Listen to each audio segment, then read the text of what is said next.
જૂનાગઢમાં કોંગ્રેસે જ્યારે સેન્સ પ્રક્રિયા ચાલી રહી હતી તે સમયે બોલાચાલી થઈ। જૂનાગઢ જિલ્લા કોંગ્રેસના પ્રભારી પૂજા વંશે આ ખુલાસો કર્યો છે।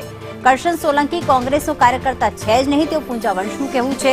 કરશન સોલંકીને ટિકિટ માંગવાનો અધિકાર નથી કારણ કે તે કોંગ્રેસનો સભ્ય જ નથી। કમલમમાં કાપવાની નીતિઓ અને કાર્યવાહી ચાલે છે અને એની સામે કોંગ્રેસ ભવનની અંદર જોડવાની કામગીરી ચાલે છે। એક બાજુ તોડવાની કામગીરી ચાલે છે, બીજી બાજુ કોંગ્રેસ દ્વારા જોડવાની કામગીરી ચાલે છે।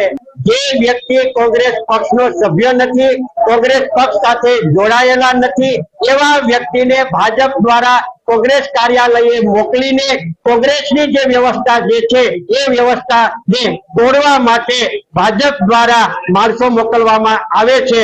હું બહુ સ્પષ્ટપણે આપની ચેનલના માધ્યમ દ્વારા ભાજપને ચેતવણી આપવા માંગુ છું ને ભાજપને કહેવા માંગુ છું કે તમારામાં નૈતિકતા હોય, તમારામાં જો પ્રામાણિકતા હોય તો આ પદ્ધતિનો ઉપયોગ કરવા કરતા પહેલા ન કરતા તમે લોકશાહી પદ્ધતિ પ્રમાણે તમે ચૂંટણી લડો।